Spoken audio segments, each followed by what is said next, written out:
Bonjour chers lycéens, nous nous retrouverons peut-être bientôt sur les bancs de l'université. Je suis Anne-Sophie Barthez, professeure de droit à l'université de Cergy-Pontoise.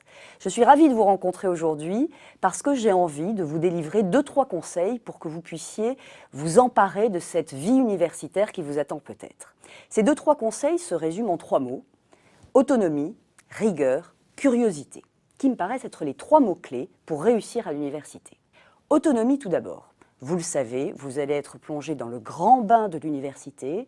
L'université avec sa ribambelle de caricatures qui lui colle un petit peu à la peau, des amphis surpeuplés, des étudiants qu'on ne suit pas. Tout ça est un peu vrai, mais un peu faux désormais. Aujourd'hui, nous suivons beaucoup plus qu'il y a quelques années nos étudiants, nous vous accompagnons, nous essayons de réduire nos amphithéâtres, de multiplier les cours en classe. Malgré tout, une véritable autonomie vous sera demandée. Une véritable autonomie parce qu'on ne sera pas derrière vous chaque jour, comme vos professeurs peuvent l'être évidemment dans vos collèges et puis aujourd'hui dans vos lycées. Nous ne sommes pas toujours derrière vous parce que nous, lorsque nous enseignons en amphithéâtre, on parle de cours magistral, eh bien nous ne vous connaissons pas. En revanche, vous connaîtrez bien vos enseignants de travaux dirigés, c'est-à-dire ces moments de cours qui sont l'application du cours magistral. Tout ça paraît simple, tout ça paraît motivant et en réalité tout ça est très difficile. Très difficile parce qu'on est motivé les 15 premiers jours, on l'est un peu moins les 15 qui suivent et on ne l'est plus du tout lorsqu'on a enfin fait la connaissance du café du coin. Ce café, vous pouvez le prendre, mais surtout, allez tout de même en cours. Soyez autonome, même si personne ne vous sanctionnera, et c'est bien là le piège si vous ne suivez pas vos cours magistraux en amphithéâtre. Le deuxième mot qui me vient à l'esprit, c'est la rigueur. Oui, il faut que vous soyez autonome, que vous vous preniez en main, mais il faut que vous le fassiez de manière rigoureuse. Il faut que vos cours, vos notes soient bien prises. Il faut que vos leçons soient bien apprises. Il faut que tout ça soit correctement appliqué dans vos travaux dirigés ou dans vos travaux appliqués.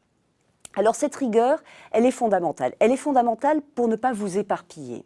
Ne pas vous éparpiller, savoir pourquoi vous êtes là, pourquoi vous êtes dans la spécialité que vous avez choisie et pourquoi finalement cette spécialité va pouvoir vous conduire au métier que vous aurez choisi. La troisième qualité qui me paraît extrêmement importante lorsqu'on arrive à l'université, c'est la curiosité. Parce que l'université a cette chance de vous ouvrir un champ des possibles finalement. Très peu d'universités sont monodisciplinaires. Vous allez rentrer dans un établissement dans lequel on enseigne le droit, l'économie, la géographie, la biologie, la chimie et peut-être même la médecine.